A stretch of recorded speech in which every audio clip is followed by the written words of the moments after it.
I think this is Wesch Part 7. We're still talking about the DeLorean. Remember, um, DeLorean cars were made. I remember in 1984, I was a kid reading about it in Newsweek, and the DeLoreans were um, beautiful cars. They're, stainless steel exterior. A little bit underpowered, though. I don't know if they could go 88 miles an hour. Um, you had the Gulf Wing doors. They're expensive to maintain, and they just didn't sell, and so they crushed them. Um, the capitalists put up all the money for the raw materials and hired all those highly skilled workers and produced all of the widgets and then couldn't sell them, and so they lost a fortune on DeLoreans. That's why they're so expensive now, is because they crushed so many of them. So that's why there's two. You see, there's one factory over here, and then there's another factory over here, and that other factory has a different capitalist. Sorry, I'm backwards here. A different capitalist with different workers getting paid, different factory being built, different raw materials being paid for, and producing different widgets. And so the point here is that the factory, the money going into the factory is stuck here. That's capital investment. The money going to the suppliers goes to pay their suppliers, but the money paid out in cash to the workers, that can go back into the system. This is why concentrations of wealth are so bad, because it's so important to pay workers, because they are poor and they will spend that money, right? They'll give it to this guy over here, and in return, they will get these widgets. These workers over here will take their money that they got paid and give it to this capitalist up here, and in return, they get these products. Okay, so that's why it's a cycle. There's a cycle going here of capital, and it's absolutely necessary for that money to keep going. If the money stops moving, it's no longer capitalism, it's just business. So the money cycling through the economy is key. The other key thing I want to point out here is the superior power of the seller. If you have money in your hand, you can spend it on this or you can spend it on that. You can spend it today or you can spend it tomorrow. It's still going to be worth something. If you have a wagon full of potatoes and you go to your neighbor and you say, "Hey, I've got this wagon full of potatoes. It's worth $200, but I'll give it to you for 100." The neighbor looks at it and says, 50. You're like, "Are you insane? I'm not giving you my potatoes for $100." Neighbor says, "Okay, fine, go away." And so you go away and you come back a week later and you've still got the potatoes and they're starting to smell. And you go up to the same neighbor, you say, like, "Okay, I'll take the $50 now." And the neighbor says, 20. I'm not paying you 50. You're like, "Why'd you just said you'd pay 50 yesterday or last week?" "Nope. I'm paying you $20. No, I'm paying you 10. No, no, no, 20 is fine.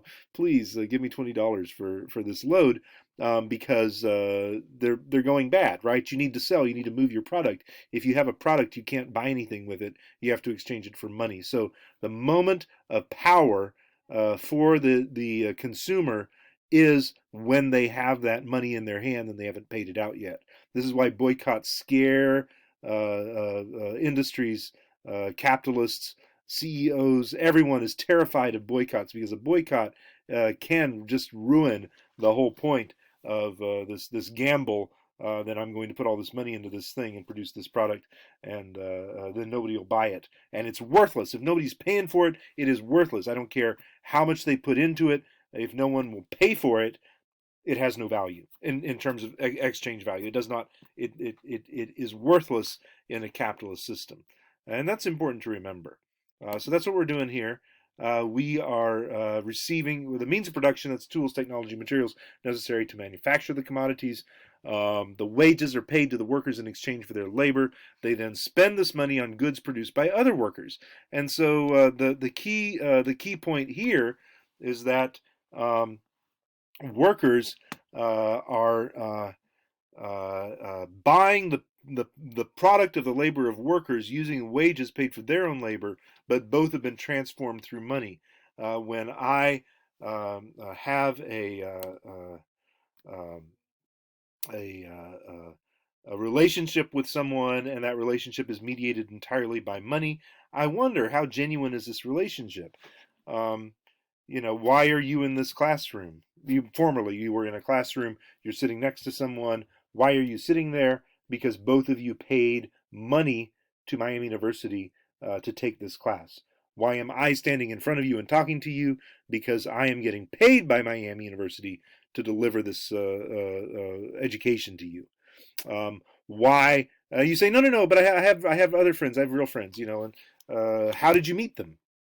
At work. So you were both being paid by the same employer to be in that space at that time.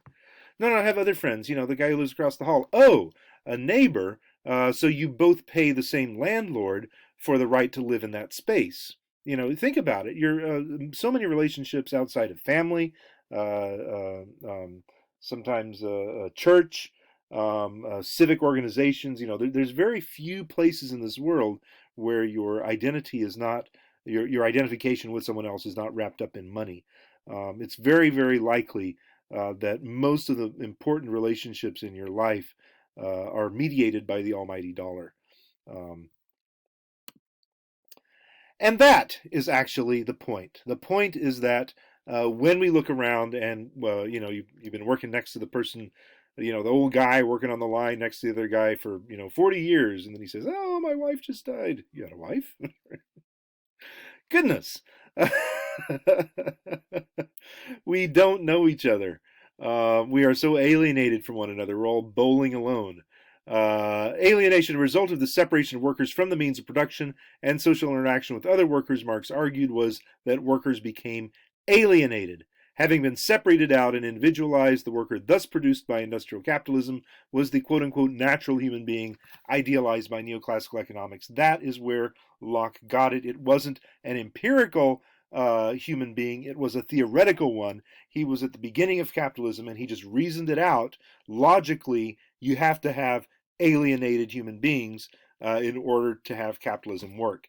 And so he was just doing what made sense. What Marx says is that he had it backward. That the alienation did not come prior to society's formation. It came after capitalist society's formation. So there you have it. This is why we're always miserable and depressed here in America, despite our wealth. It's because of our wealth that we're so depressed.